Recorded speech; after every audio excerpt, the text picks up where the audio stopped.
টানা 11 সপ্তাহ ধরে ইসরায়েলের অবরোধের কারণে খাবারের জন্য হাহাকার চলছে গাজায়।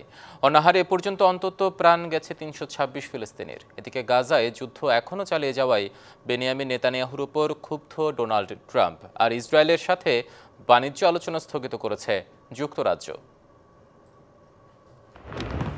কোনো হুঁশিয়ারি কিংবা চাপ কোনো কিছুরই তোয়াক্কা নেই ইসরায়েলের। গাজায় নেতানিয়াহু বাহিনীর বর্বরতা চলছেই। একের পর এক হামলায় দীর্ঘ হচ্ছে মৃত্যুর মিছিল। ধ্বংসস্তূপ ও রাস্তার পাশে পড়ে আছে বহু মরদেহ।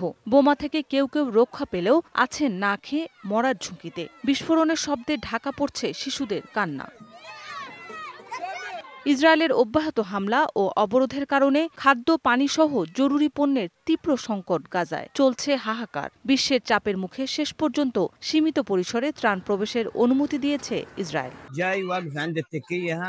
খাবার না পেলে না খেয়ে ঘুমাতে হবে। প্রায় 2 মাস ধরে অর্ধাহারে অনাহারে কাটছে শিশুদের। ধীরে ধীরে মৃত্যুর দিকে এগিয়ে যাচ্ছে। আমাদের পাশে সবার দাঁড়ানো উচিত।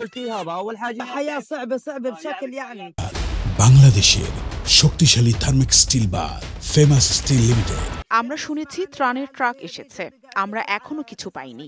আমাদের কিছুই নেই। আমার প্রতিবন্ধী মেয়ের জন্য অনেক কিছু প্রয়োজন। আমি জানি না এমন পরিস্থিতিতে কি করা উচিত। আমরা যুদ্ধ চাই না, শান্তি চাই। অনাহারে এ পর্যন্ত প্রাণ গেছে অন্তত 326 ফিলিস্তিনির। এই পরিস্থিতি চলতে থাকলে আরও 14,000 শিশু মৃত্যুর ঝুঁকির কথা জানিয়েছে জাতিসংঘ। গাজায় হামলার জেরে ইসরায়েলের সাথে বাণিজ্য আলোচনা স্থগিত করেছে যুক্তরাজ্য। তলব করা হয়েছে ব্রিটেনে নিযুক্ত ইসরায়েলি রাষ্ট্রদূতকে। এদিকে গাজায় যুদ্ধ এখনও চালিয়ে যাওয়ায় ইসরায়েলি প্রধানমন্ত্রী বেনিয়ামিন নেতানিয়াহুর ওপর ক্ষুব্ধ হয়েছেন মার্কিন প্রেসিডেন্ট ডোনাল্ড ট্রাম্প, এমন দাবি করেছে আন্তর্জাতিক গণমাধ্যম। মৌসুমী শান্তা, ডিবিসি নিউজ ডেস্ক।